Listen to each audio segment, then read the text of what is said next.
डाळिंबाचा माल काढा 20 दिवस टाइम आहे आपला. बर. मग ती विचारत होतो तुम्हाला की पटकन फुगवून घेऊ का थोडं दमाने फुगवू ती विचारत होतो रेटमुळे. बघा, पहिली गोष्ट जुलैमध्ये माल जास्त आहे, परंतु सगळे जे एका टायमिंगला जर माल अख्ख्या बागा उतरायला लागले तर माल जास्त वाटतील. पण तेच जर विरळत विरळत माल काढले हा तर जुलैमध्ये सुद्धा काय अडचण येणार नाही. पण आता जर तुम्ही 20 दिवस पुढे बाकी आहे आणि आता जर काही माल फुगले असतील ते काढले तर हा राहिलेले माल सुद्धा फुगणार आहेत. म्हणजे आल्याला माल काढला तर का? आलेले आता काढायला जेवढा आहे तेवढा काढून घेऊन पुढे हा तुम्ही 10-20 दिवसांनी अख्खी बाग खाली करणार आहे, हा त्याच्यापेक्षा अजून पुढे जाऊन 20 दिवस चालू द्या ना. महिनाभर बाग चालू द्या, काय अडचण नाही. हा जमेल तर तीच विचारा फोन केलता. हो हो हो. काय रेट राहतील का टिकून मग?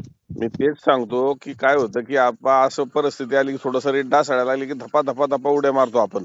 हा बरोबर आहे. आणि मग बाजार पडतील का काय पुढं काय, पण बाजार पडायला काहीच कारण नाहीयेत. एक तर माल मापात आहेत आणि हा दुसरी गोष्ट, हा ठीक आहे 4-8 दिवसात मालाचा फुगवटा जास्त झाला तर तो हा आपण जर विरळून विरळून जर केला तर मागं पुढे जर झाला म्हणजे हा एका टायमिंगला जर मार्केटमध्ये एकाच दिवशी 10,000 कॅरेट आली आणि त्या दिवशी 6-7 हजाराची मागणी आहे आणि हा 3,000 जास्त आणले, ते हा 3,000 जर डिवायडेशन केलं 2-3 दिवसात आणि हा 7,000च्या ऐवजी 6,000 मार्केटला त्या दुकानावरती आवक ठेवली, म्हणजे हे हा उदाहरण सांगतोय मी. हा तर ते हा त्या हिशोबाने दिलं तर ते एखाद 2-3 दिवस बागेत राहिले आणि काही डाळिंबाला फरक पडणार नाही. हा हा बरोबर म्हणजे, आहे. हा म्हणजे 100% माल त्या दिवशी बागेत ह्याच्या उतरवण्यापेक्षा 60-70% आवक राहू दे ना मार्केटमध्ये. हा हे बरोबर आहे. कधी शक्य होईल? हे शक्य होईल की ज्या वेळेस आपण थोडंसं डिवायडेशन केलं मालाचं, अगोदर वाढला, परत हा थोडासा त्या पिरियड मध्ये थोडा आला, परत पुढे गेला, हा त्याच्यामध्ये आपलं बाजार बाजार पाडण्याचं काही कुठलंही कारण नाहीये. कारण आता राजस्थानमध्ये माल नाहीत, हा गुजरातमध्ये नाहीयेत, कर्नाटकमध्ये नाही, आहे ते महाराष्ट्रात आहेत आणि यावर्षी दुष्काळाची परिस्थिती जास्त आहे. हा बरोबर आहे. मी पोटतिडकीने ह्यासाठी सांगतो की तुम्ही माझ्याकडे माल पाठवा, हा ह्यासाठी कधीच बोलणार नाही. पण माझं हम्म. मार्गदर्शन निदान युट्यूबवर पूर्ण महाराष्ट्रात होत असेल आणि हा त्यांचा जागेवर माल जात असेल किंवा शेजारच्या मार्केटला असेल, त्यांचे 2 पैसे वाढत असेल तर मला आनंद आहे. हा बरोबर आहे. हा, मी म्हणलं नाही अजून कुणा माझ्याकडे माल पाठवा. कुठल्या मध्यस्थीला मी कुठं कमिशन बी देत नाही. हा बरोबर आहे. हा, पण आपल्याला हम्म. ह्या वर्षी पैसे बनवायच्यात तर हम्म. त्यावेळेसच्या अडचणी पाहता, आता पाऊस नाहीये, पाण्याचे प्रश्न आहेत, तेल हम्म. अनेक ठिकाणी वाढलेला आहे. हा बऱ्यापैकी वादळ झालेले आहेत. ते कवळेच माल बाजारात लोकांना आणावं लागलेले आहेत. पाणी हा कमी येतं, सुकलेलेच माल बाजारात येत आहेत. होय. ही संकट खूप आहेत ना. हा बरोबर आहे. हा, त्यामुळं तुम्ही घाबरू नका. तुमचा कुठला हम्म. तालुका आहे? आमचा करमाळा तालुका. अच्छा, मग पाण्याची काय परिस्थिती तुमच्याकडे? पाणी आहे आपल्याला भरपूर, पाण्याची नाही अडचण. ठीक आहे, मग काही भागात पाणी आहे, पण आता इंदापूर हम्म. तालुक्यात आंदोलनं झाली. म्हणजे अगदी ऊस वगैरे जळायला लागलेली आहेत, तिथं पाणी नाहीये. हा बरोबर आहे. ज्यांचे कॅनलवर ही आहेत, शेती आहे, कॅनल हा गाठला तर विहिरी आटायला लागलेल्या आहेत. हा बरोबर आहे. आणि ज्यांचं नदीच्या शेजारी आहेत, नदी आटलेल्या आहेत, धरणं आटायला लागलेली आहेत.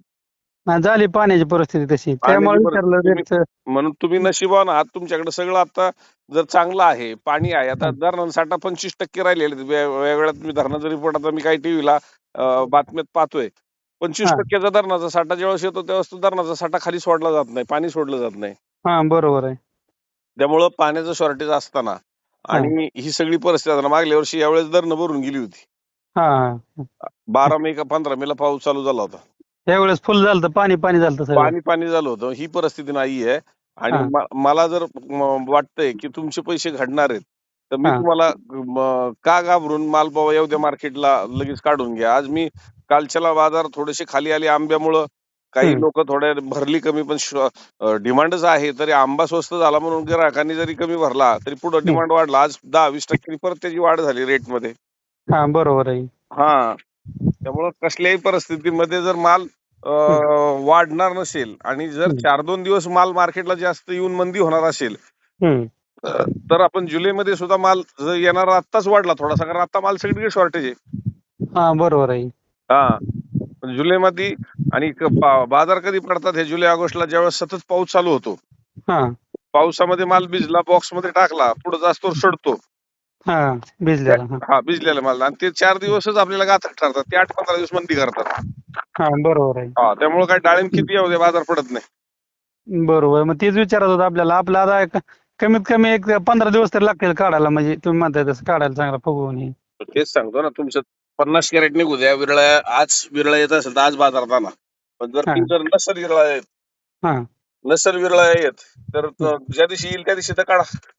हा बरोबर आहे. हा हो, फोन करून येतो की तुम्हाला. तुमचा गाळा नंबर ही मला व्हॉट्सअपवर केलं तर बरं होईल मला सगळं. तुम्ही हाय करा आणि गाळा नंबर नाहीये तिथं डाळिंबी यार्ड आहे आपला अख्खं हा हा, केडी चौधरी. केडी चौधरी. हा हा केडी चौधरी डाळिंबी यार्ड आहे आणि अशा परिस्थितीत तुम्हाला तिथं डाळिंबी यार्ड विचारलं ना कुणीही सांगेल तुम्हाला काय अडचण नाही. चालेल चालेल. आता तरी कसं दर साहेब? आजची निलावाची व्हिडिओ चेक करा ना. तुमच्या मालासारखे माल काय भाव देतात आपले युट्यूब पाहतोय ना तुम्ही? हो पाहतो ना. हा, म्हणजे त्यात चेक करा. चालतंय चालतंय. हा हा हा, तुमच्या ह्याला करतो चेक मी. हो हो केडी चौधरी डाळिंबी यार्ड पुणे हे युट्यूब चॅनल सर्च करा. हम्म. हा त्याच्यामध्ये तुम्हाला आजचे सगळे हे पाहायला मिळतील, रेट पाहायला मिळतील, कोणते माल कसे गेले ते. चालेल आणि चालेल. काही अगोदर माल पाठवायच्या अगोदर वाटलं असं मोकळं या. बघायला एकदा. हा बघायला या. तुम्ही पहिले पूर्वी आलाय का माझ्याकडं? नाही आलो. हा मग तुमची पहिल्याच वर्षीची बाग आहे का? हा, पहिल्या वर्षीच आहे, नवीन आहे. आपला एक 30 टन माल आहे आपला. हा चालेल, काही अडचण नाही. तुम्ही वाटलं असं मोकळं या. हम्म. केडी चौधरी डाळिंबी यार्ड म्हणलं तर तुम्हाला कुणीही सांगेल पुण्यात आल्यानंतर. हो चालेल. आणि दुसरं आपल्याला तुम्हाला आता नाशिक सोयीस्कर नाहीये, पण आमच्या नाशिकला पण दुसरी शाखा आहे.